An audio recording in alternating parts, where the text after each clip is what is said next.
Assalamualaikum warahmatullahi wabarakatuh. Selamat malam. Jumpa lagi dengan saya Aldi di channel Mereka Ada. Dimanapun kalian berada, saya doakan semoga kalian dalam kondisi sehat dan selalu diberikan kemudahan dalam menjalankan segala aktivitas. Lagi-lagi tentang pendakian mistis. Ini adalah kisah dari rekan kerja dari Mas Doni Permana kala muncak ke Gunung Gede tahun 2015. Namun sebelum mulai bercerita, pastikan teman-teman sudah menekan tombol subscribe dan menyalakan lonceng notifikasinya agar teman-teman selalu mendapatkan update saat channel ini upload video terbaru. Dan bagi teman-teman yang belum menyimak cerita sebelumnya di channel Mereka Ada tentang disukai demit di Gunung Arjuno, bisa menyimaknya melalui link yang sudah saya taruh pada kolom deskripsi. Kalau gitu tanpa banyak basa-basi lagi, mari kita mulai ceritanya.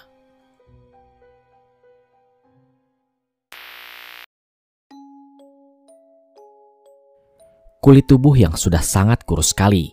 Dia tidak kehausan karena di Gunung Gede banyak sekali sumber air. Namun dia sangat kelaparan. Mungkin karena kurangnya pengetahuan cara bertahan hidup di alam liar. Tubuhnya gatal semua. Bahkan mulutnya pun membiru setelah ia mengkonsumsi pucuk daun maupun jamur yang tumbuh di dalam hutan Gunung Gede. Membuatnya sangat takut untuk memakan tumbuhan di alam liar, walaupun perutnya sangat kelaparan. Satu hari satu malam ia berada di atas pohon karena dikejar menak leweng. Sang raja hutan menungguinya di bawah pohon. Siang hari dia ketakutan oleh hewan buas dan malam hari sangat ketakutan oleh makhluk astral. Ya Tuhan, tolong berikan setitik harapan agar saya bisa kembali turun dengan selamat. Masih ada angan yang ingin saya gapai. Saya tidak ingin mati di sini. Di mana Engkau berada saat ini Tuhan? Yang kubutuhkan hanyalah pertolongan-Mu. Pintanya dalam hati, meminta pertolongan kepada Tuhan di atas pohon. Ini akan menjadi kisah yang cukup panjang. Semoga para pendengar menyimak cerita ini dari awal sampai akhir. Cerita ini didapat dari kepala pemimpin maintenance di gedung perusahaan tempat saya bekerja, dan dia bernama Pak Erik. Pak Erik, tolong bantuin dong, tonton channel YouTube saya yang saya buat Pak. Ucap saya pada Pak Erik saat Pak Erik membetulkan mesin yang saya pimpin ada kerusakan. Emangnya nama channel YouTube-nya apa Don? Jawab Pak Erik sambil membetulkan mesin yang rusak. Balat horor Pak, ucapku pada Pak Erik. Wah, channel misteri ya? Iya Pak, channel horor, bantu subscribe ya Pak. Jawabku pada Pak Erik. Saya juga punya pengalaman horor waktu naik Gunung Gede. Waktu itu ada 7 orang yang kesurupan di pos kayu pondok dan rombongan yang berjumlah 13 orang mendapati teror makhluk astral di malam hari. Karena saat itu saya berangkat naiknya jam 5 sore, ucap Pak Erik. Wah, kebetulan banget Pak. Grup yang saya ikuti adalah cerita horor pendakian gunung. Ceritain semua ya Pak. Ucapku sumringah mendapati cerita baru dan langsung dari narasumbernya. Saya pikir dia bukan manusia. Karena semalaman pas naik di teror makhluk astral, tahu-taunya dia adalah pendaki yang tersesat. Hampir 2 minggu Don, dia terpisah dari rombongannya. Coba deh kamu bayangin, ucap Pak Erik. Wah, kayaknya seru Pak, ceritain semua ya Pak, ucapku memohon kepada Pak Erik. Oke deh, pulang kerja kita ngopi bareng di warung. Saya akan ceritakan semuanya dari awal sampai akhir, jawab Pak Erik kepadaku. Singkat cerita setelah pulang kerja. Cek, kopi hitam 2, jangan diaduk, ucap Erik sambil memesan 2 gelas kopi di warung saat pulang kerja. 2015 di mana kisah pendakian ke Gunung Gede ini terjadi. Setiap akhir pekan Pak Erik beserta teman kerja maupun teman yang hobi mendaki gunung selalu mengadakan acara untuk mendaki. Jumat sore 12 kawan Erik telah berkumpul di rumahnya. Rumah Pak Erik sendiri berada di Geprong tepat di bawah kaki Gunung Gede. Di sana ada jalur pendakian Gunung Gede via Tabrik, khusus jalur pendakian penduduk, dengan syarat harus ditemani kuncen saat mau muncak ke Gunung Gede. Semua perlengkapan pendakian tengah dicek ulang di rumahnya Pak Erik, dan ternyata semua peralatan maupun perlengkapan sudah lengkap. Tinggal menunggu kuncen datang saja untuk memulai pendakian. 11 orang pria, 1 orang kuncen, dan 1 orang perempuan yang ikut dalam pendakian itu. Ini adalah kali pertama pendakian ke Gunung Gede untuk yang si perempuan. Sisanya sudah terbiasa naik Gunung Gede via tabrik. Tepat jam 5 sore Kuncen pun datang ke rumah Pak Erik. Di pendakian kali ini saya mendapatkan firasat buruk dan baik. Entahlah, gak seperti biasanya, ucap Kuncen pada kami. Belum ngopi barangkali mbah, ucap salah satu pendaki. Langit senja sore itu begitu indah. Awan berwarna kuning keemasan menambah semangat rombongan untuk segera memulai pendakian. Kuncen pun mengumpulkan 13 rombongan untuk berdoa bersama sebelum memulai acara pendakian. Sebelum kita berangkat, alangkah lebih baik untuk berdoa terlebih dahulu agar diberikan keselamatan oleh Tuhan. Ingat, tujuan kita mendaki adalah menikmati keindahan yang telah Tuhan ciptakan. Jangan pernah merusak, mengambil semua yang ada di Gunung Gede, dan harus bersikap sopan karena kita adalah tamu. Kalian semua paham kan? Ucap Kuncen memberikan wejangan sebelum berangkat. Dan dengan ucapan bismillah semua rombongan pun berangkat. Awal perjalanan semua rombongan berjalan secara bersamaan, tapi setelah 1 jam perjalanan rombongan terpisah menjadi 2. Mungkin karena ada pendaki perempuan yang baru pertama kali naik gunung. Kondisi fisik yang belum terbiasa menyesuaikan trek yang langsung menanjak membuat rombongan banyak sekali istirahat. Waktu kala itu menunjukkan jam 6 sore, menandakan waktu maghrib akan tiba. Rombongan pendakian berhenti di salah satu tempat yang cukup datar dan lumayan luas. Tidak ada pos di jalur pendakian via tabrik, yang ada hanya tanah yang cukup luas di bawah pohon besar, pinggir jalur trek pendakian. Jalur pendakian pun benar-benar jalan setapak dan sesekali rombongan harus menebas rumput ataupun ranting pohon yang menghalangi jalan. Semua rombongan melaksanakan sholat maghrib sebelum melanjutkan kembali perjalanan. Setelah beres sholat dan istirahat dirasa cukup, salah satu rombongan pun berkata, "Saya akan jalan duluan karena saya sudah tahu dan terbiasa dengan jalur ini. Sekalian buka jalan karena banyak ilalang dan ranting pohon yang menghalangi," ucap salah satu pendaki meminta izin kepada Kuncen dan teman-temannya. "Kalau gitu, saya juga ikut jalan duluan ya," jawab salah satu pendaki. Setelah dilakukan musyawarah, diputuskanlah rombongan menjadi 2.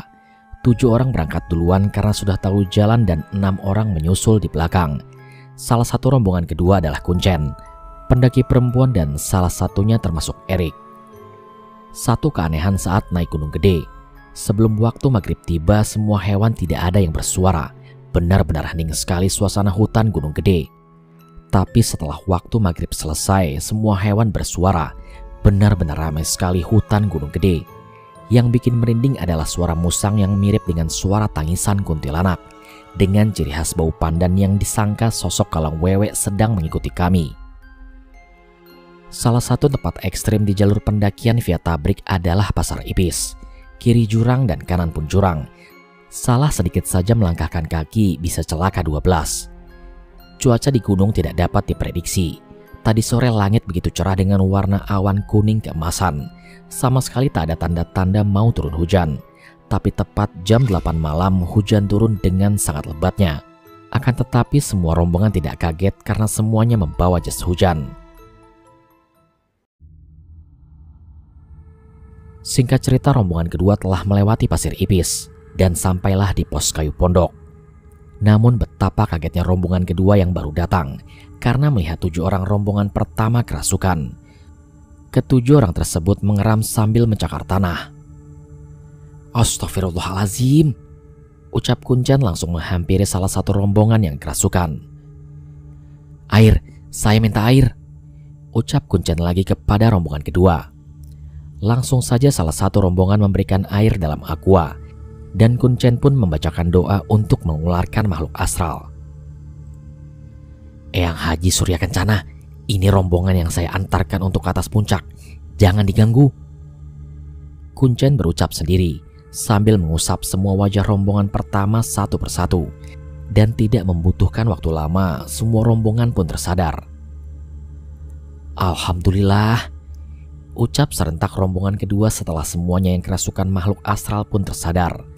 Namun tiba-tiba hujan pun berhenti turun, lalu turunlah kabut yang sangat pekat. membuat jarak pandang sangat minim, walaupun sudah menggunakan senter untuk penerangan jalan.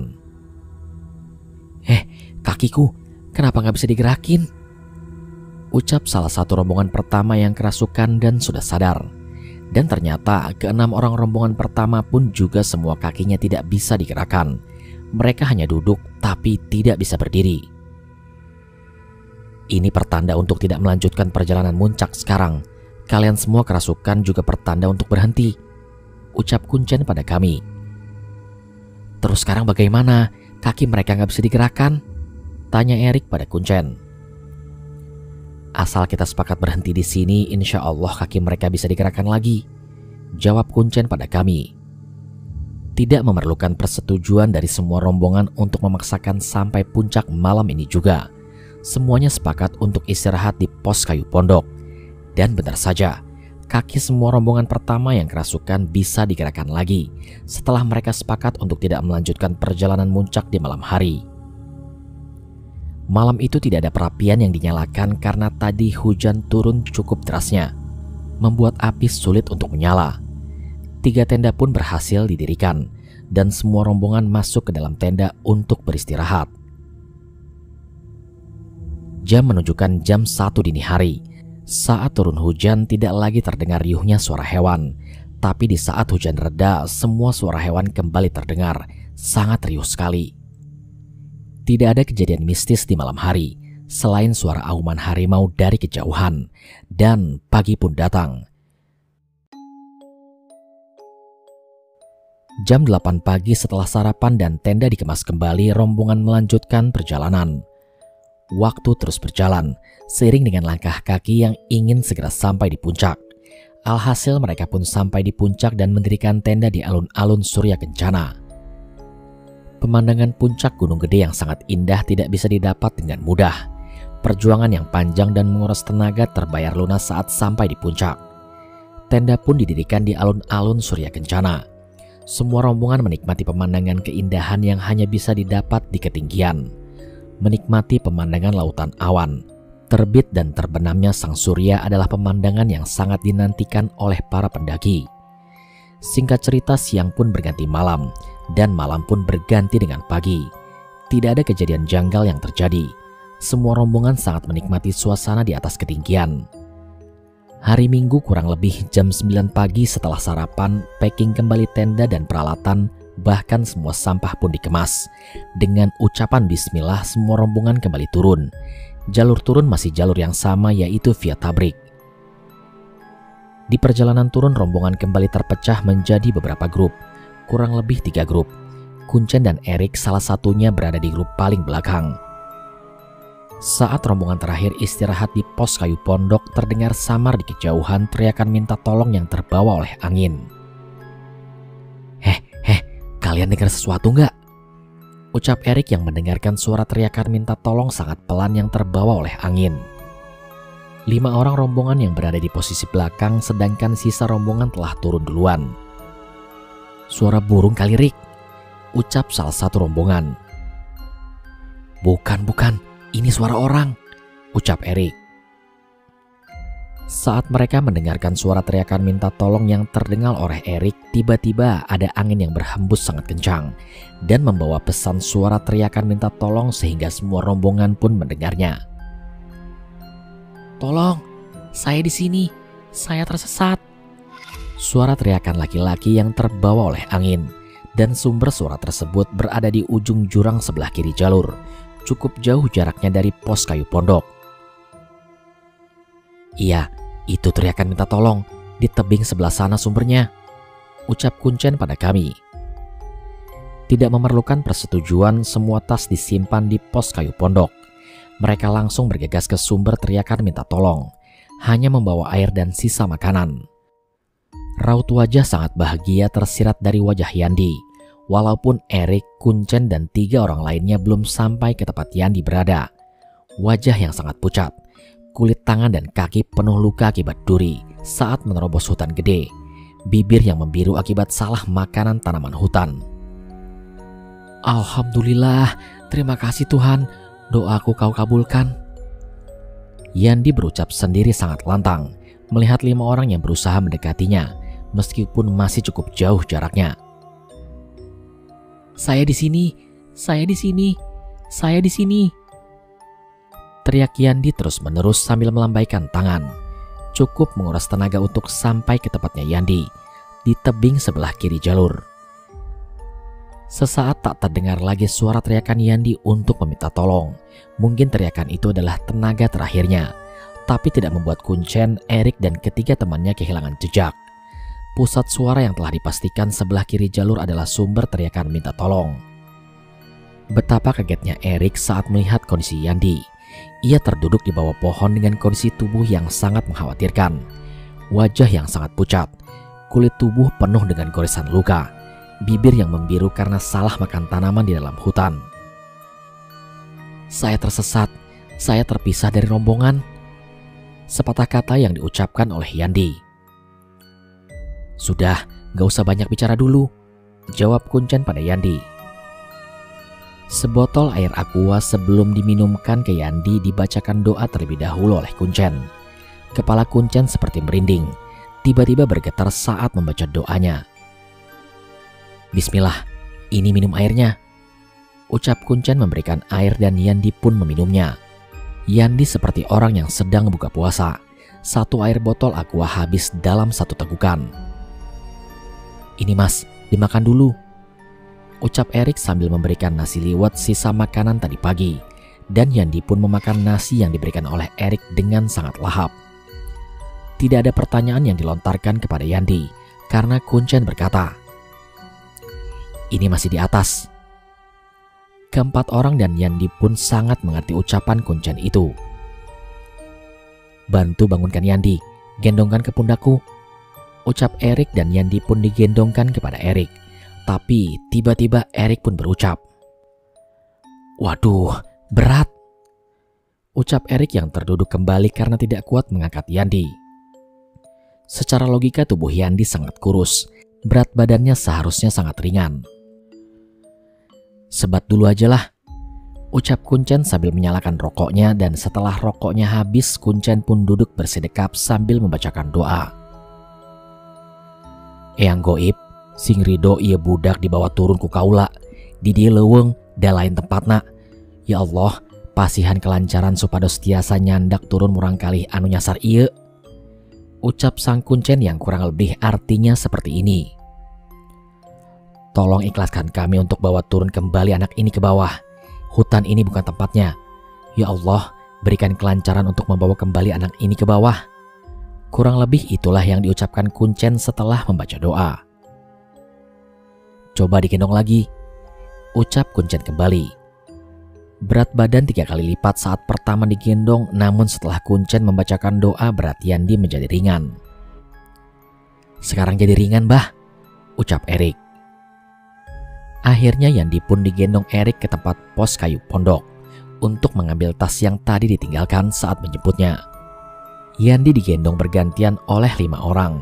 Mungkin ini firasat baik yang Kuncen katakan sebelum mendaki, menyelamatkan pendaki yang tersesat. Tetesan air mata yang terus mengalir dari mata Yandi dan ucapan syukur kepada Tuhan terus-menerus Yandi ucapkan.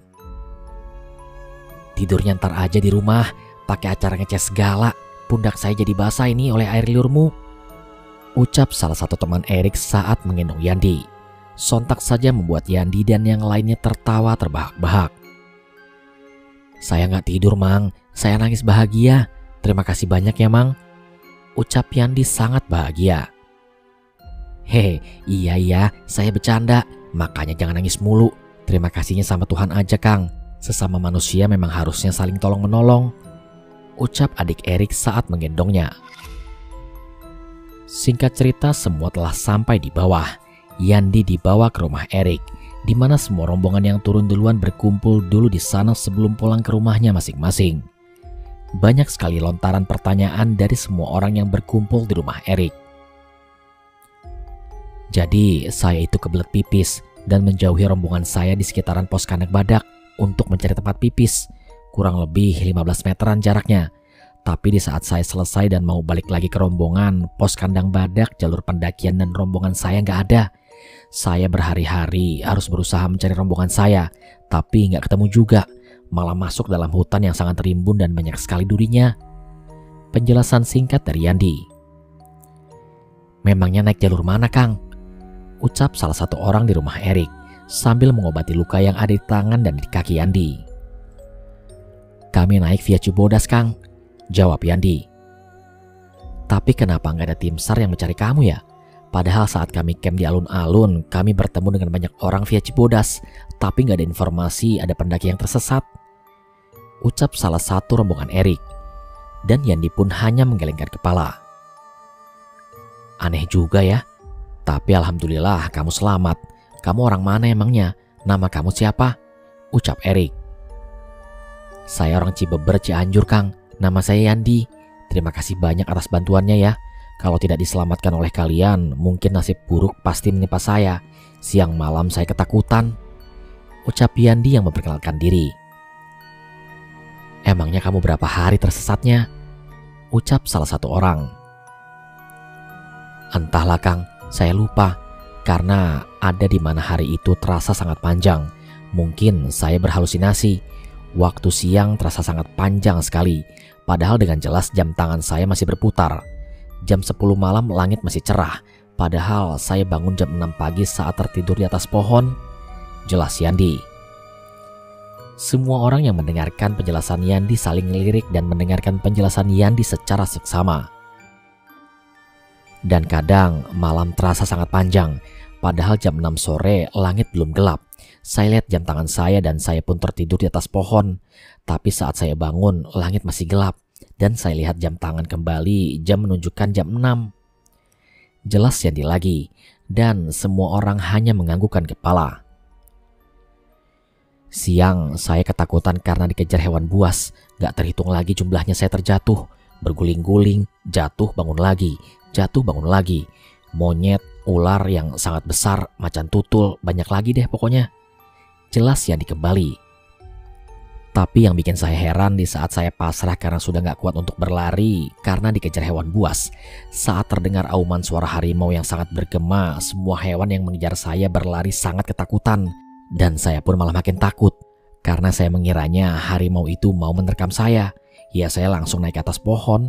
Tapi kenyataannya gak ada harimau yang mengejar dan semua hewan buas yang mau memangsa saya pun gak terlihat lagi. Jelas Yandi. Dan di saat malam hari begitu banyak sosok yang menampakkan wujudnya. Sangat menakutkan. Kebanyakan tinggi besar. Matanya merah menyala dan tubuhnya dipenuhi dengan bulu hitam. Pernah juga di suatu malam saya melihat cahaya lampu seperti perkampungan. Saya begitu bahagia saat itu. Tapi semakin didekati, cahaya seperti perkampungan itu malah semakin jauh. Dan saya terkulai lemas sampai gak bisa berjalan lagi. Jelas Yandi lagi. Ya sudah, yang penting sekarang kamu selamat. Mau nginep di sini atau kami antarkan pulang? Tanya Kuncen pada Yandi. Jam kala itu menunjukkan jam 5 sore. Saya mau pulang, Pak. Kalau nggak keberatan, tolong antarkan saya pulang. Ucap Yandi pada Kuncen. Dan adiknya Erik mengantarkan Yandi pulang. Betapa herannya ia, karena saat sampai di rumah tidak ada respon apapun dari orang rumah. Itu tangan sama kaki kamu kenapa banyak luka? Bibir kamu juga biru. Habis makan apa sih? Bukannya dari tadi kamu di dalam kamar? Ucap orang rumah. Adiknya Erik sangat keheranan mendengar ucapan orang rumahnya Yandi. Hah? Di kamar? Bisik dalam hati adiknya Erik. Kalian semua ngomong apa sih? Saya baru pulang dari Gunung Gede.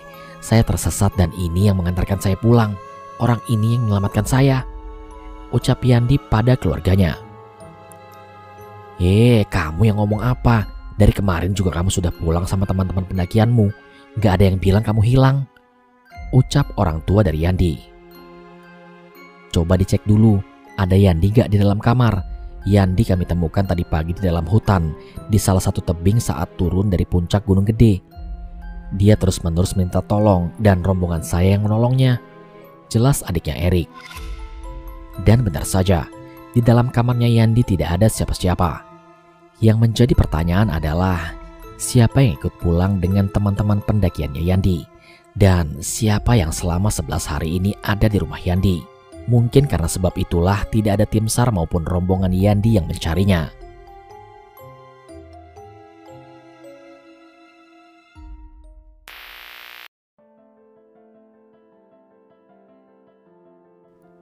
Sekian cerita pada kesempatan kali ini. Kalau dari teman-teman ada yang meragukan kalau cerita ini nyata, ya anggap saja sebagai dongeng pengantar tidur ya. Nggak usah diributin benar atau enggaknya. Saya kembalikan lagi kepada teman-teman semua.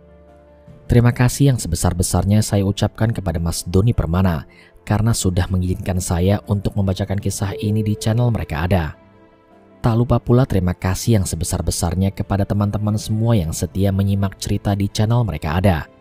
Support channel Mereka Ada dengan cara menekan tombol subscribe dan menyalakan lonceng notifikasinya, biar saya makin semangat untuk membacakan kisah horor untuk teman-teman semua. Sampai di sini dulu perjumpaan kita kali ini. Sampai bertemu pada episode selanjutnya. Saya Aldi pamit undur diri dari hadapan kalian. Wassalamualaikum warahmatullahi wabarakatuh.